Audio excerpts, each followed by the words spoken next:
And now let's take a look at this function.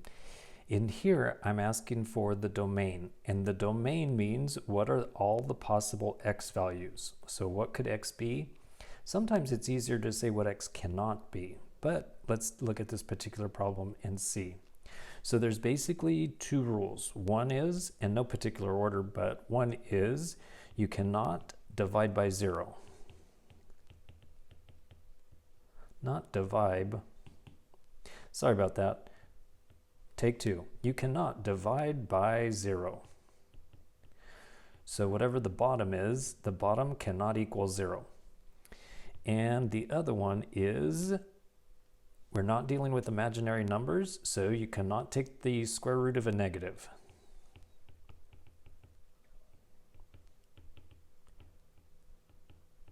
So later in the semester, we will work with imaginary numbers or imaginary hashtags. But at this point, we're not dealing with imaginary numbers. So we need to consider these two things. The bottom cannot equal 0, and also you can't take the square root of a negative. So I'm going to start with the square root part. So in order to not have imaginary numbers, we need what's inside the square root. So that means x minus 3 needs to be bigger than or equal to 0 so that it's not negative. And then you could just add 3 to both sides. And that means that for 1, x has to be bigger than or equal to 3. All right, so now let's go back to the function. That basically takes care of rule number 2. And rule number 1 says that the bottom cannot equal 0. So we're going to keep this, x has to be bigger than or equal to 3, and then the other restriction is that the square root of x minus 3 and then minus a 4 cannot equal 0. And then we can solve this using algebra, just as if it said an equal sign. You can add 4 to both sides. So that's going to give us the square root of x minus 3 cannot equal the number 4. And then you can square both sides, which means that x minus 3 cannot equal a 16. And then just add 3 to both sides. And it turns out that x cannot equal the number 19. So x has to be bigger than or equal to 3, and also x cannot equal a 19. So to summarize that, you could look at a number line and say, okay, if this is 0 and this is 3 and somewhere over here is 19, then for 1, it needs to be bigger than or equal to 3.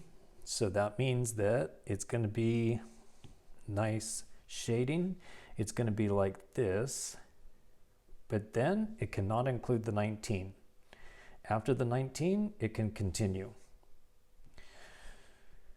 So then the usual way to indicate that is for the equals 3, we're going to use a square bracket to say it can equal 3 and then get bigger from there. It cannot equal 19, so you put a round parenthesis there.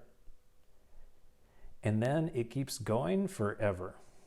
So the interval notation to say what the domain is, and usually it's labeled, the domain is, it goes from 3 to 19, does not include 19, and then you put a union, and then the next interval is from 19 to forever on the right, which is infinity.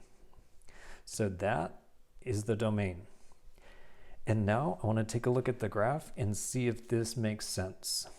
So go over to the graphing calculator, put y equals, and the original function was 2x divided by, and now I need to use parentheses so the calculator understands this is what's in the denominator.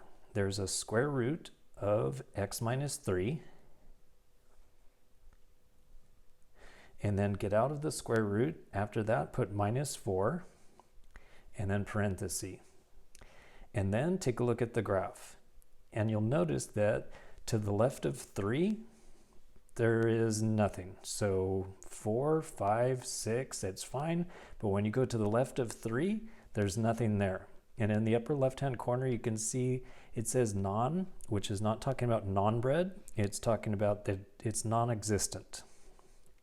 And then it's fine, and then something should happen at 19. And the calculator actually put a dotted line there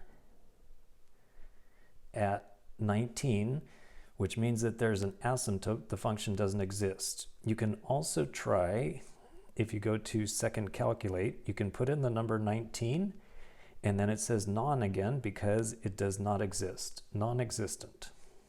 So it seems like we did it right, and this is our final answer.